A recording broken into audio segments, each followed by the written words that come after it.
Okie dokie. Okie dokie, everyone. First of all, can I wish every single one of you either a good evening or a good morning or even a good afternoon, of course, depending on where you are around the world. My name is James Trescothick, and I welcome you to tonight's webinar on the continuation of a series called How I Came to Understand Certain Aspects of the Market. Now, tonight's episode, like I say, is called How I Came to Understand Channels and Trendlines. It's written by myself, which is obviously James Trescothick, and I am the Chief Trading Educator here at Stratton Markets. Now, before I get onto a bit of a formal introduction on myself, who I am, and obviously tonight's agenda, we're of course talking about CFD and online trading. Now, like with every investment, CFD and online trading does indeed carry a great deal of risk.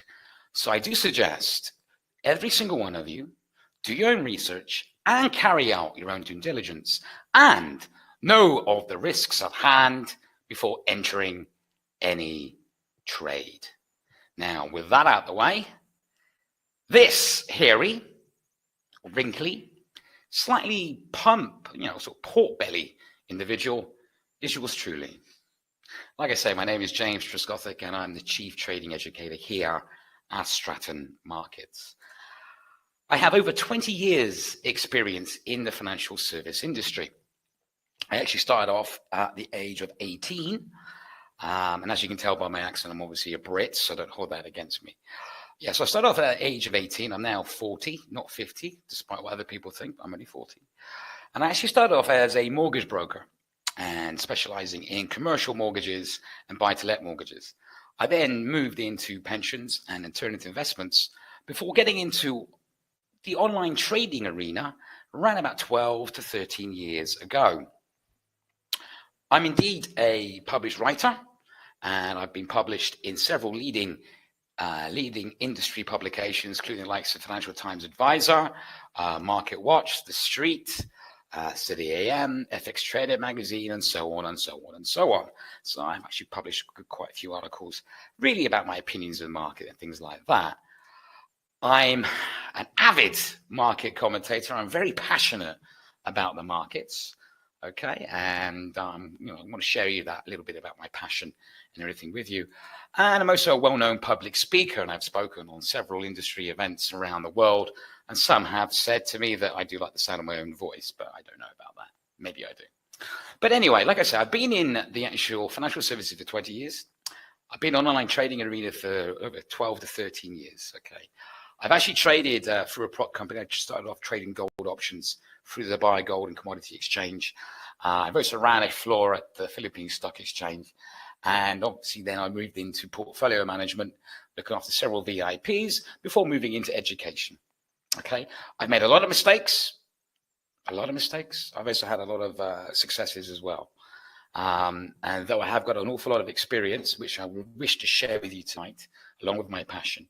One thing I will say about myself, and I think this is what makes me different from quite a few educators out there, I don't for a second ever refer to myself as an expert, okay? Because I don't believe, in my personal opinion, there's such thing as an expert in this industry, okay?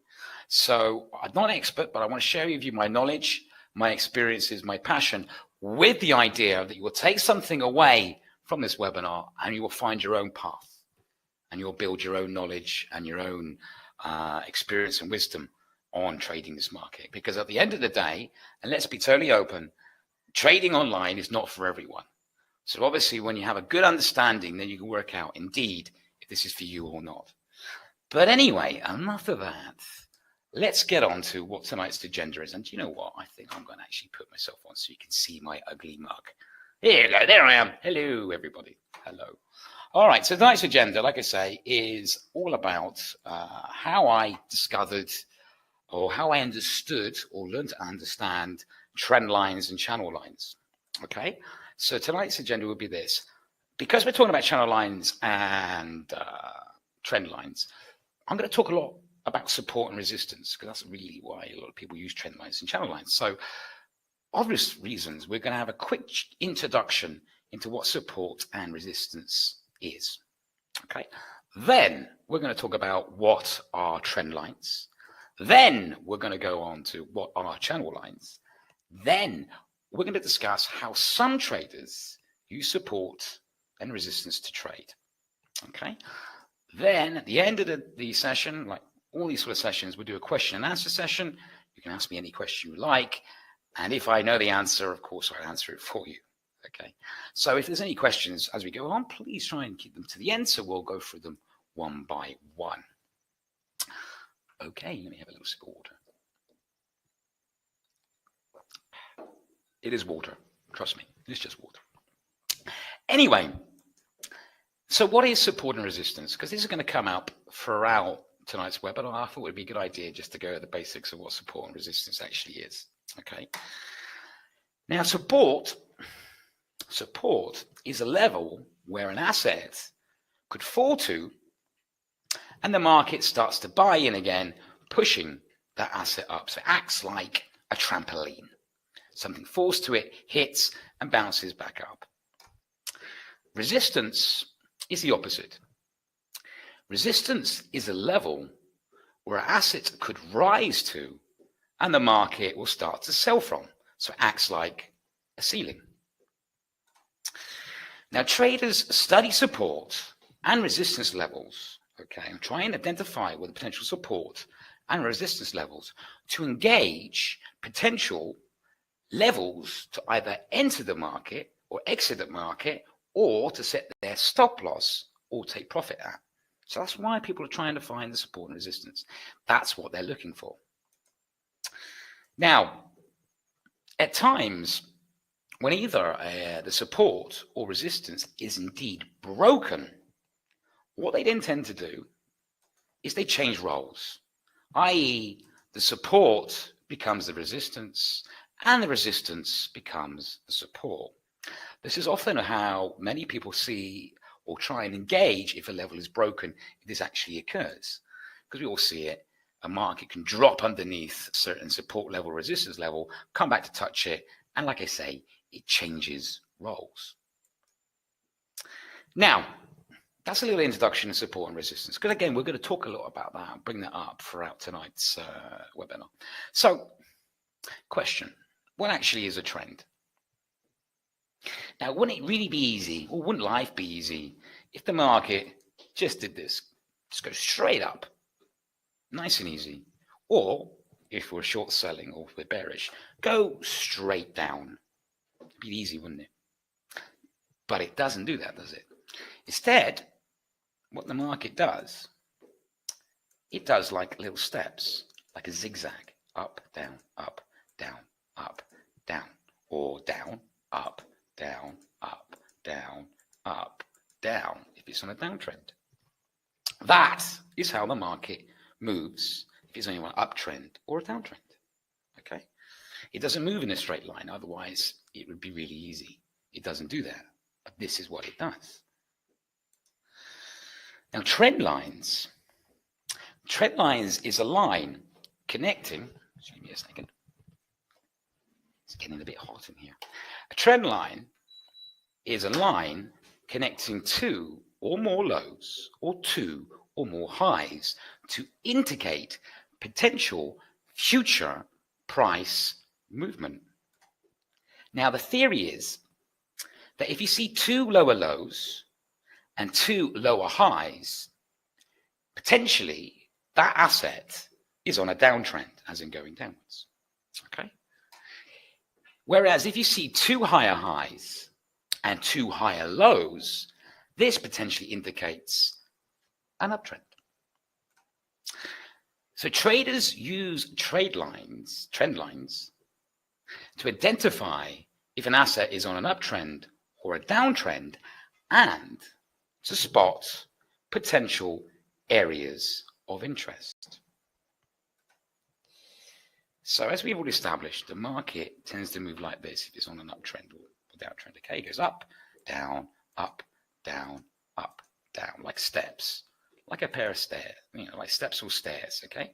So the idea of the trend line is connecting these lows here, okay? So remember, 2 higher highs or 2 lower lows predict an uptrend. So my little sort of poor illustration there is sort of representing an uptrend. So the trend line is a line we do to connect the bottom to A, to show us if it's on an uptrend or downtrend, and potential areas of interest. Now, this here is the cable, the British pound, US dollar. Okay, it's on an hourly time frame. So if I get my little laser pointer pen here, okay, let's have a look where I would potentially draw the trend line. Okay, so we're looking realistically at the bottom. Okay, so clearly if we're looking at this on an hourly, we zoomed out and have a proper look at it, it's clearly looking like it's going on an uptrend currently as it looks, okay? Because let's say so we've got lower lows and higher highs, okay? So it clearly looks like it's going on an uptrend. So the theory is, okay, the question is, again, this is why there's no wrong or right answer, it's just theory. Where would you draw the trend line? Now, some people would say, I would probably draw it at this stage here. But, as you'll find in one of the rules, it's too sharp. It's too sharp, it's too, it's not straight, it's too dramatic. So realistically, looking at it, this is where I would draw the trend line, from here to here to here. Because as you clearly can see, these are the areas where the cable has reacted. This is the areas where it's come down around the trend line area and the market has bought back in again. So bought back in, as we can see, every time it's approached the trend line, bang, the market's bought back in, showing that that trend line is indeed acting as a support, like a trampoline, like we said. Okay, so this here, trend line all the way up, so we'll connect it. And the idea is, obviously, it's great seeing the past history, James, but we want to see where the areas of interest are in the future by drawing the trend line. Well, here, this is the area we'll be watching for potential interest to see, again, to see if the support could potentially hold again and present us with potentially, possibly buying in entry levels. Okay, now, what we then tend to do, okay, well, like I say, there's a big common theory of the technicals as well. The more a level has been tested, the stronger that level potentially is. And as we can see, tested there, tested 3 times. And around this area here, it held quite substantially.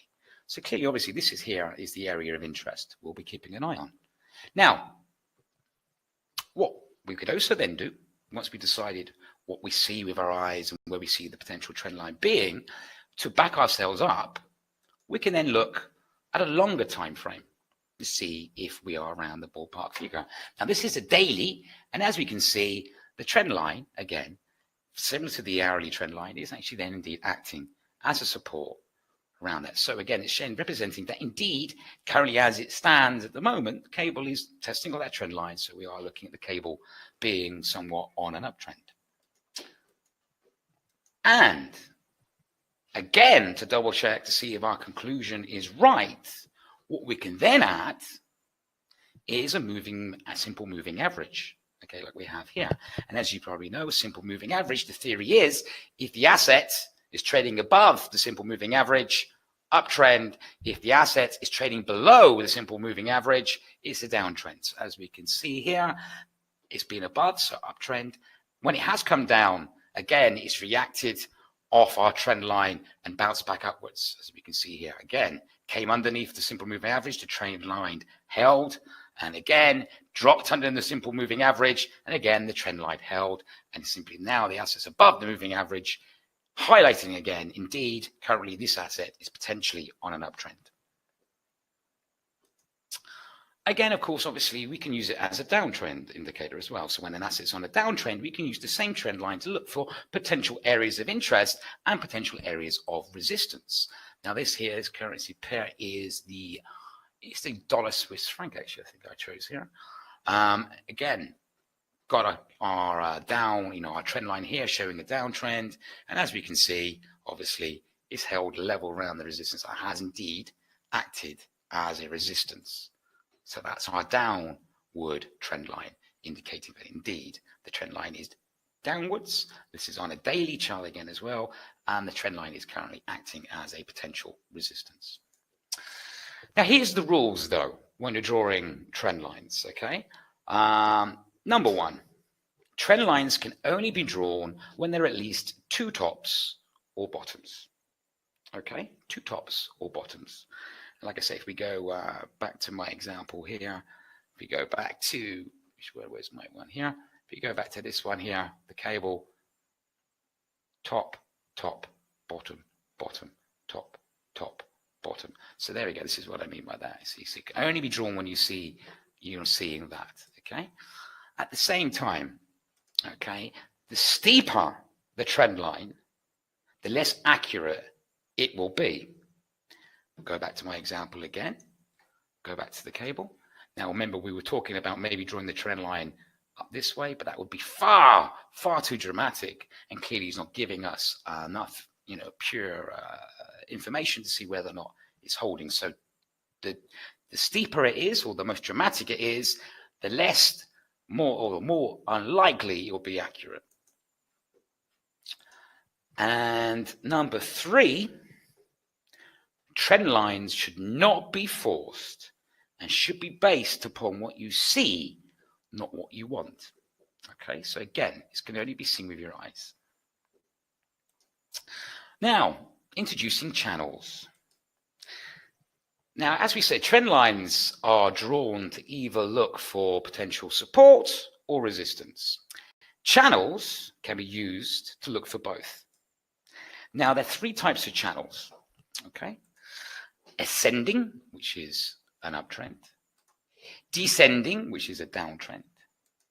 Horizontal, which is a ranging market. Okay, now I'll go through all of these. Now, here we go. We got the British pound again, the cable again. I'm a Brit, so I'm going to talk about it.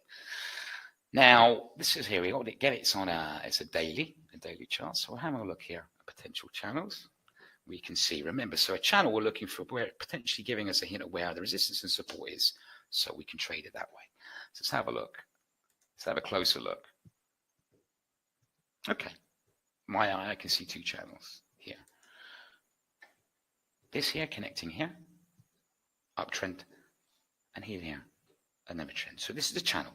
So as we can see, it's trading in that channel. We've got another channel here as well, I can see. It's trading between this channel. So as we can see, every time it's touched the bottom, it's bounced back upwards on this channel. Every time it's came close to the upper channel line there, it started to be sold off again here, and so on. Market starts to buy in again. So again, the support is acting as a support. Up at the top, again, support is acting as a support. And as it comes around the channel line there, it starts to sell off again.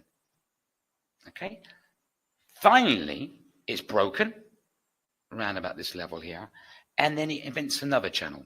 It trades between here and this level, so it comes down to this channel line here. Market starts to buy in again, comes to the top channel line there, market starts to sell off again, hits the bottom channel line there, market starts to buy in again, and so on. Okay, so that is how we try and identify the channel lines. Well, if of course we're looking to maybe swing trade, we trade between those two levels, or again, like I say, if we're longing or shorting, we know roughly where to set our potential take profit or stop loss. Let's do another example. This here is the Euro British pound. Okay, again, we've seen a nice, very pretty nice channel line here. We've got this here again. At this stage, it was on an uptrend here. Okay, and then of course, obviously there, we got the potential level where the market is telling us where the market is selling again, and as we selling from, as we can see, as it hits and trades between those two levels, indeed, the market is selling off. This point here, it tests it, and though it does indeed bounce back up again, eventually breaks the channel, and it comes into a new direction there. Horizontal. Okay, horizontal channels. This is, of course, when the channel is trading with two levels. Okay, again, this is a daily. This is the I think it's dollar Swiss franc. So we have our bottom channel line, and our top channel line. So remember, the theory is the bottom channel line is going to act as support, the top channel line is going to act as a potential resistance. And as we can see, comes up to the top channel line, market starts to sell off, comes to the bottom of the channel line, market starts to buy in, top of the channel line, market starts to sell again, and so on, until this point, the line is broken. Now, question a lot of people ask me is, when can you tell if a line has definitely been broken or not? Now, the theory goes, excuse me, is if, or some people believe that if you see a candle open and close above or below a support or resistance, okay, that indicates that level has potentially been broken. There is other schools of thought as well. Now, we look at this bit here, excuse me, my mic here, you look at this bit here, okay, obviously opens and closes, but this candle is having a nice little pattern. It's a pattern called the falling star, which is like the little red here and the long tail here, showing that though it did potentially break it, the market or the bulls weren't there to break it properly. So guess what? The market came back down again. And indeed, then that top channel line again became a resistance. And again, around the bottom channel line, the market started to buy in again. Around the top channel line, the market started to sell again until eventually it broke. Okay? And again, going to the question again, and so we'll go on to the theory of what I just said earlier on, support becomes the resistance becomes a support. As you can see, this is broken because it closed underneath it, but it then reached up to it, tested it, and that support, which was a support all the way along here, then became a resistance. And indeed, the market started to sell off, and indeed, of course, that channel had been broken, and the market started to go towards more of a downtrend. Now, sorry, a little swig of water. Lovely. Okay, so we're talking about support, we're talking about trend lines and channel lines, but how do some people use support and resistance to trade from? Now, there's several techniques, but these are a couple of some of the techniques people use. First of all is known as the bounce. They wait for something to come down to, say, a support and resistance. As soon as it touches and it bounces up, that's when they jump into the market, setting their stop loss just below that level. Okay, so it's the bounce. Others, they look for the break of the level, and that's when they jump into trade. And there's two schools of thought when you're doing this. One is known as the aggressive. Okay, the aggressive. With this, what happens is when a level is broken, the aggressive traders out there, what they do, as soon as they've broken in, they jump in and they sell, waiting for it, you know, setting a stop loss just above it. So they jump in straight away as soon as they see a level has been broken. Others are what's known as the cautious traders who trade on the break. They see the level, they see it broken, but they do not jump in. Instead, what they tend to do is they wait for the market to come back up, test that level, to see if that level has indeed changed roles, i.e. the support becomes the resistance support. They wait to see if that's happened, and that's when they then jump in, setting their stop loss. Now, to go back to the visual chart again, if I go back to my chart here, this here would obviously be the cautious approach. The aggressive would have jumped in about here, but the cautious traders would have waited indeed to see if that support has changed roles, and then when they actually see it holding and acting in resistance, then they would then probably consider looking to jumping into the market.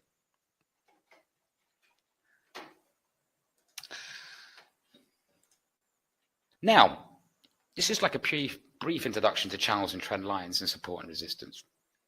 There's some up and coming other educational events for the rest of the month, okay, which is on the 25th of September. I will be doing one called How I Started to Pay Attention to Stocks. Then I'll be releasing the October schedule for the October schedule coming up, obviously October. Silly me, of course. And something else just to keep you in mind. I know I've spoken about it, but it's nearly ready. About to be releasing your Market Fix video series, which will be released very soon. It's more a market information and sort of educational video series, which I'm very proud of and excited about. If you wish to contact me, you feel free to. You can contact me at james@strattonmarkets.com, or indeed follow me on Twitter or direct message me on Twitter at @JTruscothic. You can, of course, become part of an exclusive club of all 47 followers, but never mind. I do talk obviously about up-and-coming market events on Twitter, so do follow me or direct message me.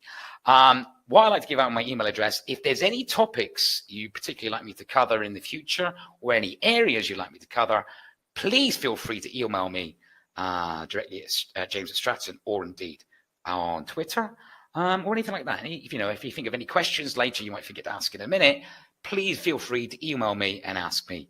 Because that's what I'm here for. And don't forget, people, when I put these educational stuff together, okay, it is for you. So if there's any areas, any topics you'd like me to cover, please let me know, and I'll be more than happy to put something together, especially for you. Now, before we get to question and answers, I better get rid of myself so you can see the full disclaimer. Bye, see you in a minute. Again, don't forget, we're talking about CFD and online trading. Like any investments, this does indeed carry a great deal of risk. I do suggest every single one of you do your own research and your own due diligence and know the risks at hand before entering any trade. Now, with that out of the way, let's go on to question and answers. And like I say, if I know the answer, I will happy answer it, so to speak. So is there any questions at all? Anybody like to ask me anything?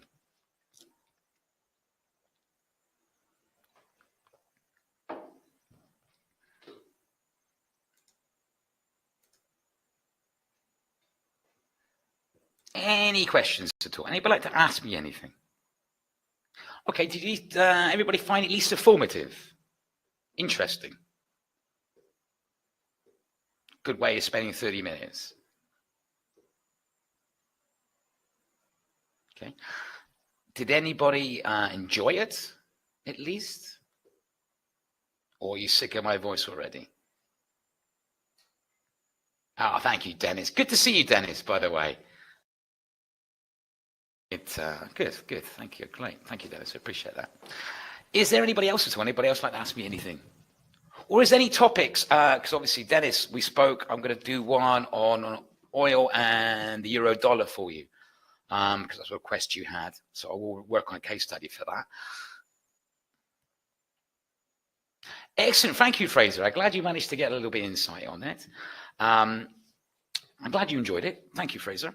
But like I say, look, in my personal opinion, like I say, as an educator, I like to share with you my knowledge and my experience. But I'm not here to give you the secret answer, okay, the magic answer, because there is no holy grail. It's a case of finding what works for you and understanding how to see things and how you can see the market. I like Trendlines because what it shows me is where the market is buying and selling from, where the bulls and the bears are. Because at the end of the day, it's people buying and people selling, which really is what moves the market in many ways. So understanding where those potential people are buying at and selling at is really, really useful. But I'm glad you found a good insight on that. Excellent. Is there anything else? Anybody else like to ask me any questions or any other questions at all? No? In that case. Oh, by the way, Fraser and Dennis, I saw an email today, Fraser, about the other videos. I've been out the office, that's why I haven't replied. And Dennis, I've been at the office, so I haven't had a chance to send you some of the old videos yet. But I'm back in tomorrow, and I will send it directly to you guys. So thank you for that. Okay, I haven't forgotten you, okay? I remember, don't worry, I haven't forgotten. All right, good. In that case, if there's no other questions for me or anything else, can I wish every single one of you, depending where you are around the world, a fantastic afternoon, a fantastic evening, a fantastic day, or even a fantastic morning, depending where you are around the world. Until next time, can I just say to every single one of you, you trade safe.